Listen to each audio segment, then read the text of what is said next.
Hello. I just thought I'd dip in on the back of the first podcast that I did and do like a episode 1 kind of extra. So this is a companion piece to opinion piece episode 1, because obviously over the weekend I've been having to think about the flags, and I was thinking about what I'd said and whether I agreed with it or disagreed with it, or what were my further thoughts, and I've had some. I went out for a bike ride on Sunday, and that gave me some food for thought as well. But I also posted this on social media, and I really do believe this. I really do think this, and I've already experienced it in myself, because already only 3 days into this flag situation, well, in my locality anyway, they've already just started to mean less. They've already just started to be something that is there and be, I wouldn't say relatively meaningless, but I would say I've been looking at them as I've walked the dog, and I've been thinking, well, that's just starting to mean what it means to me now, and what I think it might mean to other people. So I posted this little thing on Instagram and on Facebook. And it was that you know when you repeat a word over and over again, that you repeat it so much that it starts to sound a bit ridiculous, and the word itself loses any beauty or poetry or use that it once had. And I said, well, think on about that in relation to flags. And I mean that, and I don't mean to devalue the flag when I say that, but if you repeat something so often, if something becomes so visible to the point of saturation, it just starts to fade into the background, and it starts to be ignored. And I think that's an interesting idea. That's as far as I've taken it in my thinking. But what I know is already, certainly seeing these flags on lampposts, that give me an emotional response, because I don't hate the flag. I don't hate my country. I would say I am a patriot, but I'm not a nationalist. We could unpick those terms. So I don't hate any of it, but I hate that people might be using that flag and putting them on lampposts with other motivations other than a strong sense of this beautiful country of ours. And you know what I'm getting at. So there was that. Then the other thing, which maybe reveals more about my biases than anything else. So I went out for a bike ride, and there's 2 points to this. I went out for a bike ride, and while I was on that bike ride, so I'm talking about the whole bike ride. When I was on that bike ride, and I got about a quarter of a mile away from my house, and I cycled about another 20 miles. Apart from the flags around here in the locality that I live in, there were no other flags. And I cycled through, countryside, and I cycled through the heart of the city that I live next to, Durham, and I cycled through 2 villages, and I'll tell you about those in a minute. And there were no flags. And I think this is one of the problems. It's one of the problems of the way the media, and am I just as much to blame here because I've been posting about this thing on social media? And am I just as much to blame because I am amplifying this decision by people to do this? I'm amplifying that by contesting it, I suppose, in a sense. And does that not just add to the problem? And I've got a theorist that I'll come to, 2 theorists actually, that I'll come to that tell us a bit about this kind of thing. So there weren't any more flags, and I think this is another one of these reform related problems, and you see the people protesting outside of hotels, and it's always a relatively tight shot. You don't see it from the air. If you saw it from the air, it would look like a fairly small group of people, but because you get this tight shot of it, it looks like hundreds and hundreds of people, and there might be hundreds of people there, but there aren't thousands, there aren't tens of thousands. And even if you take all of these protests and add them all together, they're not hundreds of thousands. And then you kind of liken that to how many people maybe live in this country, and you start to think, well, maybe this is not as big a problem as even people like me are kind of making out that it is, you know. So in England and Wales, in Northern Ireland, Scotland, so in United Kingdom, you're looking at about 68 million people. And even if we were to add up all the people who are protesting, all the people who are putting up flags, you're probably not even going to get to 1 million, I would say.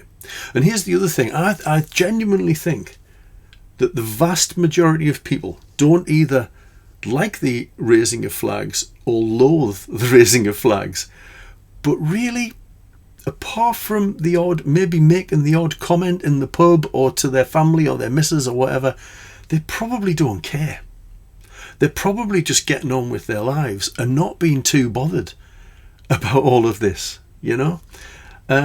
Because I think people are very good at kind of just getting on with their own business. Until things start really, really affecting them on a personal level, you know, that kind of thing. But anyway, back to the bike ride. So I'm cycling, I cycled through 2 villages. The first village I cycled through, as I was cycling towards it, I thought, there won't be any flags up here. Because it was an affluent village, it's renowned for being an affluent village. And sure enough, as I cycled through it, there were no flags. The next village I was going to cycle through, and this is maybe my bias, I was thinking, well, it's a more socially deprived area. It maybe doesn't have the level of, the people maybe haven't accessed the levels of education. You know, all the prejudices come out. We're all guilty of it. So I thought, oh yeah, here, tell you what, I bet when I get to there and I cycle through there, there'll be flags everywhere. There wasn't one flag there either. And this got me kind of puzzling this, really, you know. And my working hypothesis, and it is just that. My working hypothesis is, firstly, most people don't care. They see the flag and they think, oh, it's great, there's a flag on a pole. Or they see the flag and think, oh, is that about patriotism or nationalism? You know? Maybe they maybe think one of them things, but beyond that, they really don't care. They go on and they go to the shop and they get their groceries and they go home and they watch their telly and they go to work and they do all the things that they would have done anyway. They really don't care very much at all. Now, just side pivot. I heard somebody say, and I agree with this, when it comes to Brexit, I was a Remainer. You know, but when it comes to Brexit, I don't blame the people that voted to leave the European Union, and I don't blame the people who voted to stay. I blame the people that didn't vote, because I am convinced that if all the people that didn't vote had voted, had to nail their colours to the mast to continue the flag theme, if they'd all voted, I don't think we would have left the EU. But people just thought, there's no way the vote's going to go to leave, so they just didn't bother. So it's this idea that you have to be engaged in the political sphere to somewhere, and you've got a right to have that vote, and you should have that vote. But here's the thing. So I could make an argument, and I'm making this on the spot. Okay, so criticize it, critique it. That's great. I'm saying this out loud to try and learn something, to learn from it. That's what I've said all along about this situation. I'm not a who's right and who's wrong fan. That's not what I'm interested in. I'm like, here's a situation, let's explore this. So I'm going through the affluent village. Maybe that's because the people in that village are largely educated. Maybe it is. It would seem, you know, maybe it's not. Maybe the people in the second village are as equally educated. Now, but I know the villages around here, and I know that one is an affluent area, and one is an area that I would imagine will be higher on the index of social deprivation. You know, you just have to have a look at the housing and all that around there to know that that's the case. And you all know what I mean by that. You know, it's not a negative thing. It's just how it is. Maybe not how it should be, but it's how it is. And I thought, you know, who is it that are putting these flags up? Who is it that are backing Tommy Robinson and backing Nigel Farage and those likes? And I thought, well, you know, it's not me. And the reality is, it's also possibly not the people who have lost the most through Tory rule and austerity.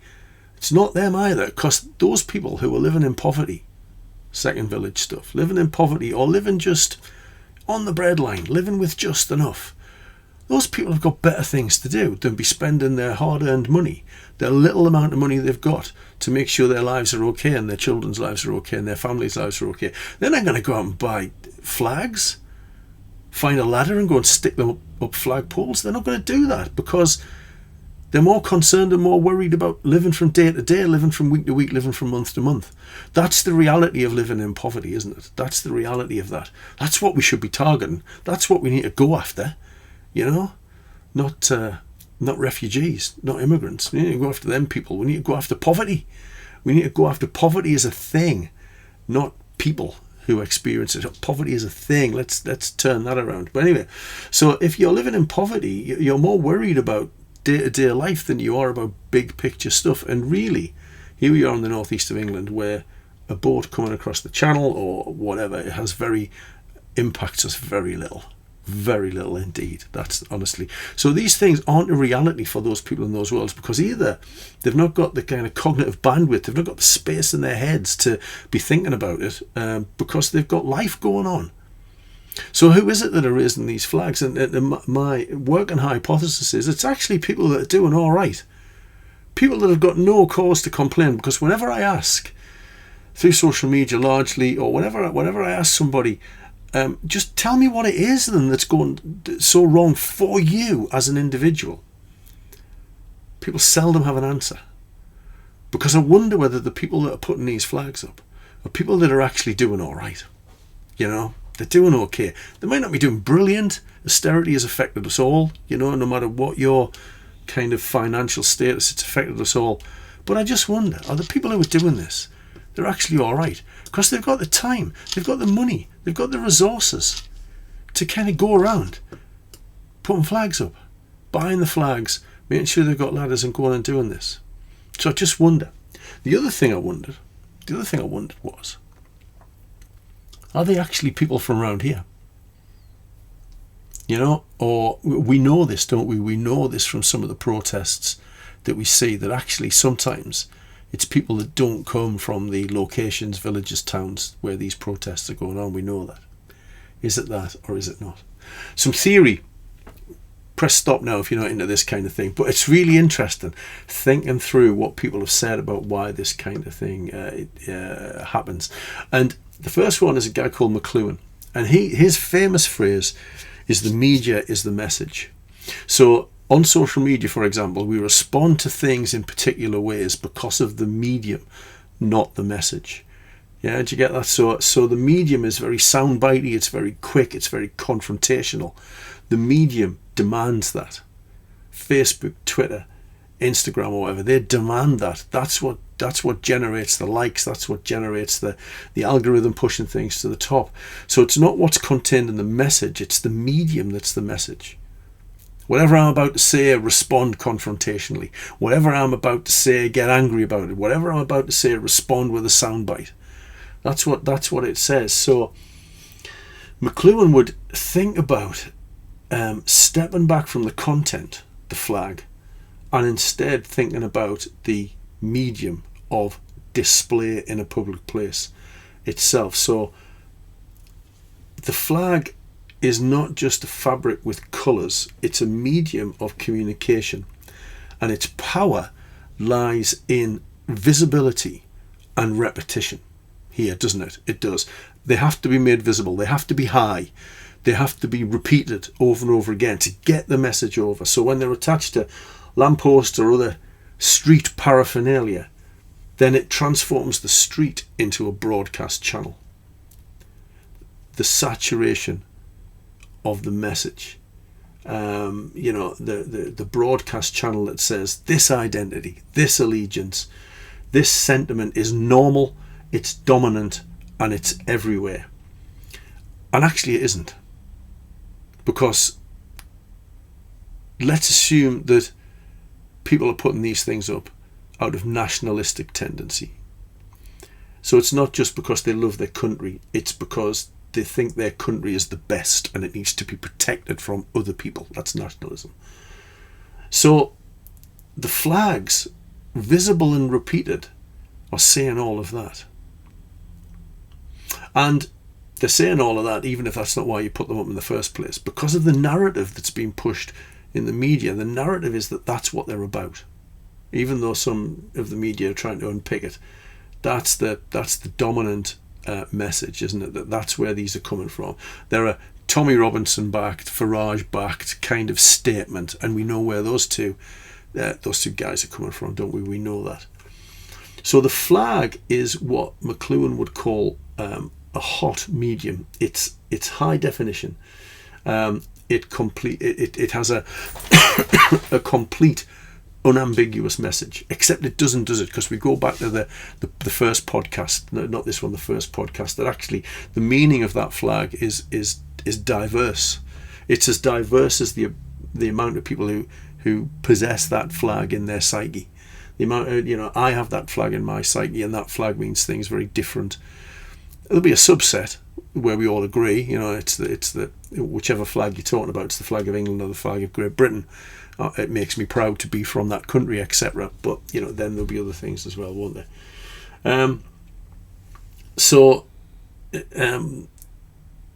Unlike a conversation maybe that requires some interpretation, unlike sitting down and talking about it, the flag just says, I belong, I am excluding, this is my territory.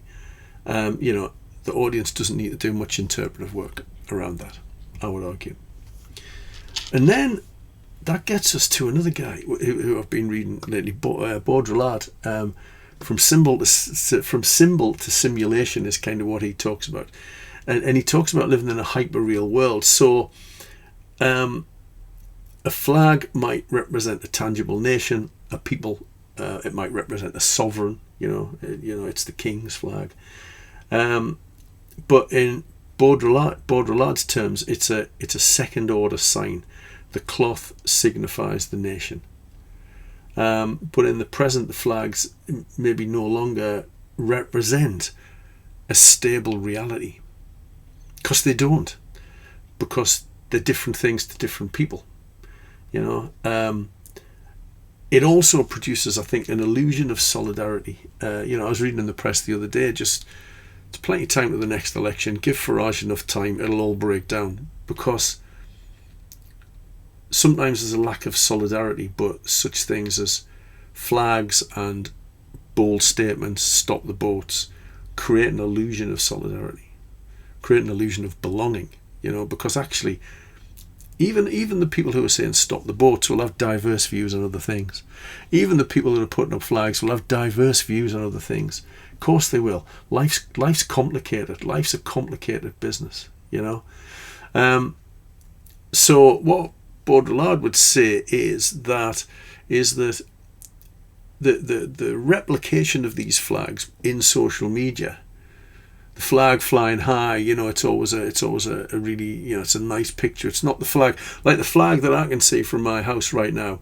It's now attached only in one place, and it's wrapped round the flagpole, so it barely looks like a flag anymore. Do you know what I mean? It looks a mess. The others don't. The others are fine. That one, but so nobody's going to post a picture of that sign, that flag, So there's this, and these flag pictures are normally attached to slogans about unity and it being our country and those kind of things. So the flags create a sense of community through the sign rather than through any reality.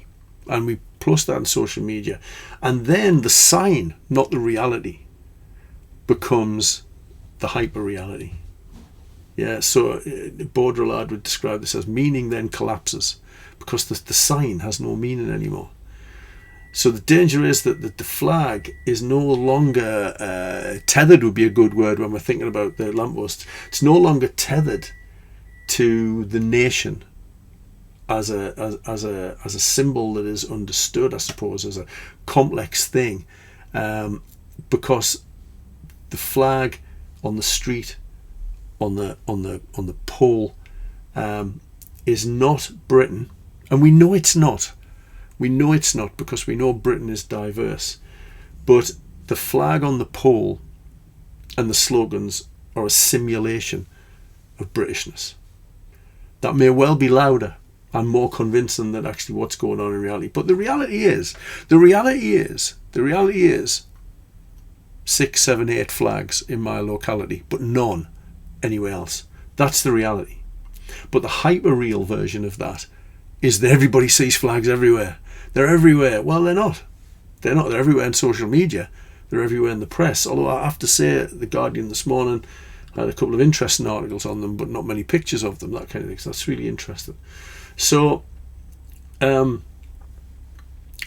I suppose, suggests that this proliferation of flags is less about what they mean and more about how they restructure our social environment. The medium itself alters the neighbourhood. And Baudrillard would tell us that these flags don't any longer represent a stable nation, but instead they simulate some sort of belonging, creating a hyper-real version of Britishness, not rooted in the reality of multicultural Britain. You know, where on every high street there's a Chinese takeaway, there's an Indian restaurant, you know, there's a Turkish barbers, there's all of these things. That's Britain. That's the real Britain. This is a hyper-real version of it, focused in a very kind of narrow way. So that's what I was thinking. There you go. I was just going to have a couple of minutes with you, but there you go. That's what I was thinking, and that's what I found really interesting, contemplating and pondering flags as I was cycling around County Durham. Okay, comment. Tell me what you think. Debate. Don't argue. Arguing's getting us nowhere. Debate this with me. Tell me you think I'm wrong. Tell me why you think I'm wrong with facts. Now let's remember there are nearly 68 million people in Great Britain, and I don't see that many of them out on the streets. Take care.